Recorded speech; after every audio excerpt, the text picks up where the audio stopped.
dadweynaha reer Berbera ayaa saaka kuwa bariistay ololaha nadaafadda ay horkacisay dowladda hoose ee degmada Berbera oo qashin ururintu mas'uuliyadeeda koobaad tahay subaxnimadii hore waxa halkaasi ka bilaabmay howlgalkaasi oo loo diyaariyay gaaloodiida howleedyadii ugu badnaa iyo shaqaalaha dowladda hoose oo loo kala qaybiyay afarta xaafadood ee magaalada si ay uga qayb qaataan ololaha nadaafadda gudoomiyaha golaha deegaanka ee degmada Berbera Cabdishakuur Cidin iyo xogayaha fulinta ee dowladda hoose Suhayn Maxamed Cali ayaa ololahaasi kormeeriyay nadaafadda ee dalka oo dhan loo cayimay goobtana joognaa waa xaafadda barwaaqo qayb ka mid ah waxaa si mug leh oo hagarlaan uga howlgelaya wakaalada biyaha oo hogaaminaya maarayntii wakaalada biyo goobtan waa xuduntii magaalada waa daabshileeriya iyo goobihii ganacsiga ee magaalada Berbera waxaan aad u mahad celinayaa muwaadiniinta saxaqaamay ee dhulkii xaaday ee iska fogeeya xanuunka iyo cudurka gobolka saaxil gaar ahaan magaalada Berbera waxay si mug leh shicibka dawladba looga wada qayb qaatay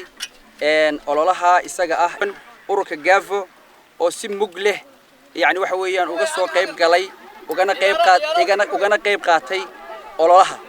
dhinaca kalena shaqaalaweynaha dekedda caalamiga ah ee Berbera ayaa si ballaaran uga sameeyay ololaha nadaafadda gudaha marsadaasi waxaana la arkayay iyadoo ay shaqo fiican ka socoto qaybta farsamada ee dekedda Berbera maariyaha guud ee dekedda Berbera injineer Cali Umar Maxamed Cali Xorxor ayaa howlgalkaasi ka hadlay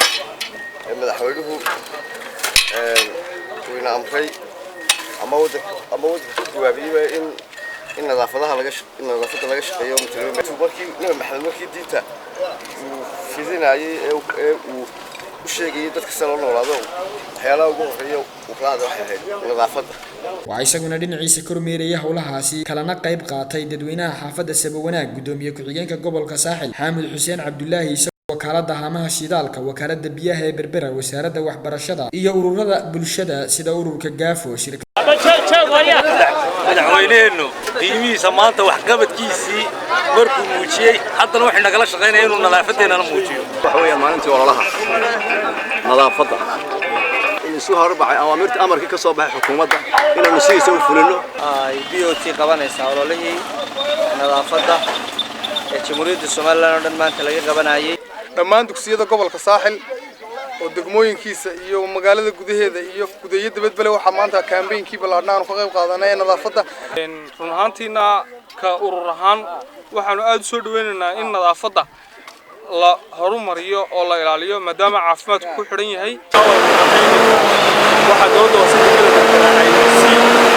xoog iyo awood badan ay u fulisay maanta howlgalkii nadaafadeed ee dowladda dhexe ay ka iclaamisay dalka oo dhan in laga qabto